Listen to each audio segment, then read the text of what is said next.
Salve, galerinha! Tudo certinho com vocês? Eu espero que sim. Sejam bem-vindos a mais um vídeo. E no vídeo de hoje eu vou falar sobre osmose. Isso mesmo, mais um tema que a gente vai tratar aqui de propriedades coligativas. Por que mais um tema, professora? Porque, na verdade, eu já falei sobre outras propriedades coligativas. Então, se você for dar uma fuçadinha na descrição desse vídeo, você vai encontrar o link para a playlist onde nós já temos outros vídeos que falam sobre outras propriedades coligativas. Então, quer saber mais? Vai lá, clica e assiste, maratone, belezinha? E antes da gente entender o que é osmose, a gente precisa entender um pouquinho o que são materiais semipermeáveis.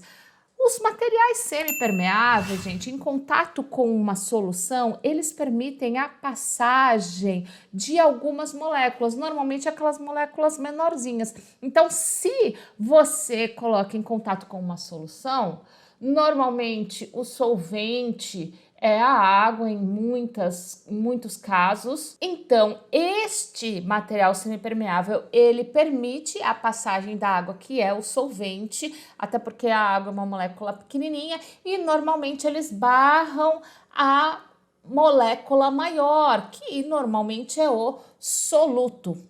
Então, passa o solvente, mas o soluto fica, ele retém o soluto. O solvente só passa porque ele é capaz de passar pelos pequenos poros desse material semipermeável. Por isso, semipermeável permite que algumas moléculas passem, outras não. Professora, você poderia me dar alguns exemplos de materiais semipermeáveis? Sim, por exemplo, o celofane, inclusive esse é um material sintético, ele é fabricado. Então, o celofane, ele é um tipo de material semipermeável, assim como muitas membranas do sistema biológico. Então, no seu corpo, você tem muitos materiais semipermeáveis. É isso mesmo, gente. E agora se liga no esqueminha que eu coloquei aqui para que a gente consiga entender o que é osmose, já que agora a gente já sabe o que é o material semipermeável. Então se liga só.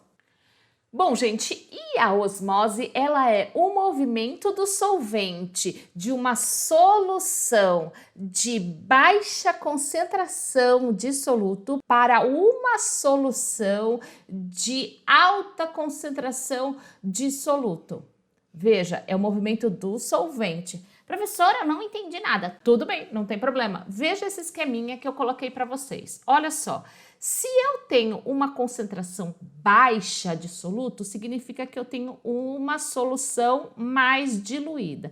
Então, vamos imaginar que eu tenho aqui esse aparato. Aqui, ó, bem no meio, eu tenho material semipermeável. Olha como é importante a gente saber o que é um material semipermeável, porque ele vai permitir a passagem do solvente. E aqui eu tenho uma solução concentrada. O que significa ter uma solução mais concentrada? Significa que aqui, ó, eu tenho mais soluto. Veja, então se eu comparar essas duas soluções, essa solução aqui, ó, da direita, se ela está mais diluída, significa que ela tem mais solvente, certo? Bom, se aqui, ó, eu tenho uma membrana semipermeável e ela permite a passagem das moléculas menorzinhas, ó, que estão representadas aqui, ó, por essas esferinhas azuis, então, se ela permite a passagem do solvente, veja o que acontece.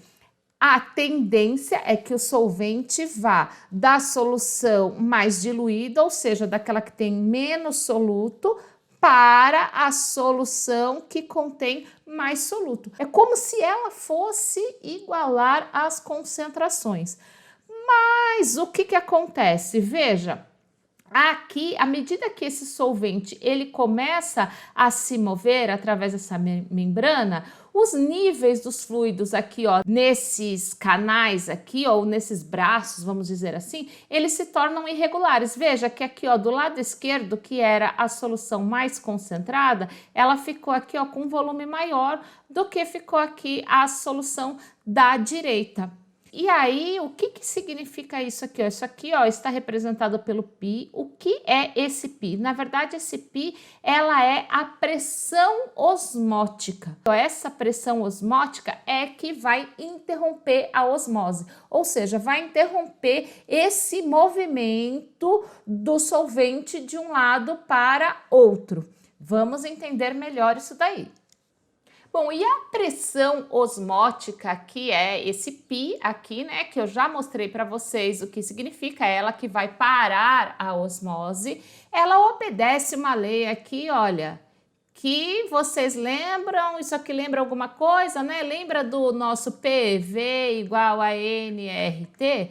O PV igual a nRT é a lei dos gases ideais. Então, ela obedece uma lei similar à lei dos gases ideais, onde o π aqui, ó, que eu vou até colocar com uma outra cor, o π é a pressão osmótica. Então, veja, se eu tenho π vezes V, ou seja, pressão vezes V, que é o volume da solução, é igual a nRT. O que é N? É a quantidade de matéria, ou seja, o número de mols. Agora, veja, se eu passar esse volume aqui dividindo, o que eu tenho aqui? Ó? N sobre V. Então, eu tenho ó, a quantidade de soluto, né, em mol, em quantidade de matéria, sobre aqui V, que é o volume da solução. Lembra o que é isso, gente? Se você não lembra, ou se você quer recordar, é só você ir lá na nossa playlist de concentração de soluções, que você vai ver que a molaridade ela é igual a número de mols sobre o volume da solução. Então, número de mols do soluto sobre o volume da solução. Então, se isso aqui ó, é igual a molaridade, então, na verdade, a pressão osmótica é igual a molaridade vezes R vezes T. Onde aqui ó, eu tenho a concentração em mol por litro, R é igual à constante do gás ideal e aqui a temperatura sempre dada em Kelvin. Então, assim a gente consegue determinar a pressão osmótica.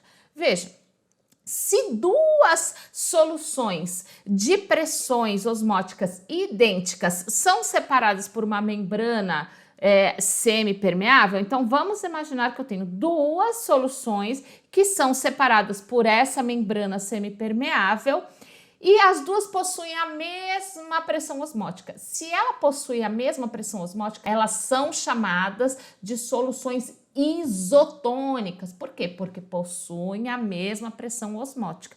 E aí, gente, não ocorre a osmose. Por quê? Porque elas possuem a mesma pressão osmótica. Já se eu tenho duas soluções de pressão osmótica diferente, cada um com uma pressão osmótica, a que tem a menor pressão osmótica menor é chamada de hipotônica e a que tem a maior pressão osmótica é chamada de hipertônica. Bom, gente, eu vou dar alguns exemplos interessantes aqui de osmose em algumas situações práticas. Se você deixar o pepino, por exemplo, numa salmoura, que você está deixando aquele pepino em conserva, ele murcha, não murcha? Por que ele murcha? Se você tem a salmoura, ele está mergulhado em uma salmoura, significa que você tem muito sal. Ou seja, você tem uma grande quantidade de soluto ali. Então, a tendência é a água sair do pepino e ir para essa salmoura. Por quê? Sai de onde tem menos soluto para onde tem mais soluto. Então, é por isso que esse pepino murcha e vira ali um picles. Um outro exemplo é, antes de ter geladeira, por que se salgava a carne? Era para conservá-la, não era? Porque você não tinha geladeira, não podia guardar na geladeira, então fazia-se o quê? Para poder conservar a carne, você salgava essa carne. Agora, por que salgar? Porque, na verdade, as bactérias que ficam ali nessa carne com muito sal, o que vai acontecendo com elas? Elas vão perdendo água para a carne, porque a carne tem muito sal. Então, a água tende a ir de onde tem menos soluto para onde tem mais soluto. E aí, como ela vai perdendo água, essa bactéria ela vai murchando e acaba morrendo. Por isso que você acaba conservando mais o alimento quando você salga esse alimento. Interessante isso, né, gente? E outra coisa, já ouviu falar, né? Quem come muito sal acaba retendo líquido e acaba inchando? Isso também tem a ver com osmose. Bacana, né? Agora, na verdade, eu vou dar um exemplo para vocês de cálculo, para que a gente consiga entender melhor esta propriedade coligativa. Se liga só. Bom, então no exemplo que eu estou dando aqui para vocês, a gente tem a seguinte situação. A pressão osmótica média do sangue é 7,7 atm a 25 graus Celsius. Qual a concentração de glicose? Veja que a glicose aqui, ó, C6H12O6, será isotônica com o sangue. Por que isso é importante? A gente já aprendeu que uma solução que é isotônica significa que ela tem a mesma pressão osmótica e se ela tem a mesma pressão osmótica, não ocorre a osmose, certo? Então, isso é bem importante. Então, ela quer saber qual é a concentração de glicose para que não ocorra osmose, para que não haja transferência de solvente. Então, veja, a gente tem de informação aqui a pressão osmótica, que é 7,7 atm, a gente tem aqui a temperatura, que é 25 graus Celsius, e a gente quer saber o quê? A molaridade. Lembrando, o que é pressão osmótica? A gente já viu aqui no nosso vídeo, que é a molaridade, ou seja, a concentração, vezes R, que é a constante dos gases, vezes a temperatura. Eu já tenho a pressão osmótica, que é 7,7 atm. Aqui, o que eu quero saber é justamente a concentração de glicose. Ah, professora, mas a pressão osmótica é do sangue, não da glicose. Como é que você mistura? Na verdade, ele está falando que é para ser isotônica, certo? Então, ele quer saber qual é a molaridade quando a glicose tiver exatamente a mesma pressão osmótica do sangue. Então, eu vou usar a mesma pressão osmótica do sangue. Por isso que é 7,7 atm, que eu coloquei aqui nesse problema. O que eu quero achar é a concentração molar, ou seja, o quanto em mol por litro, vezes R. Veja, aqui, qual é a constante dos gases que eu tenho que utilizar? Eu tenho que utilizar o 0,0821. Por que essa constante? Porque essa constante é litro, atm, mol, Kelvin. Então, são essas as unidades que a gente está utilizando aqui nesse problema. Então, por isso que eu tenho que utilizar esta constante. E aqui, vezes a temperatura. Veja que o problema me dá a temperatura em graus Celsius. O que eu tenho que fazer? Eu tenho que transformar isso para Kelvin. Para isso, eu preciso aqui somar com 273. Então, aqui, 273 mais 25 vai dar 298 Kelvin.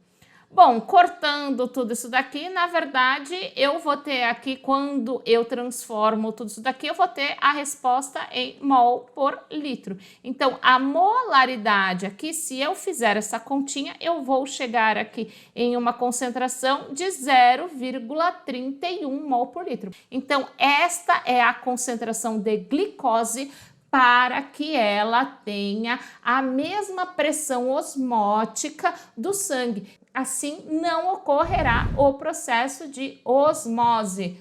Entendeu, galera? Curtiu? Aprendeu? Então compartilha com os amigos, dá o seu like, se inscreve no canal para que esse canal possa crescer cada vez mais e para que eu consiga ajudar cada vez mais as pessoas. Belezinha? Até o próximo vídeo.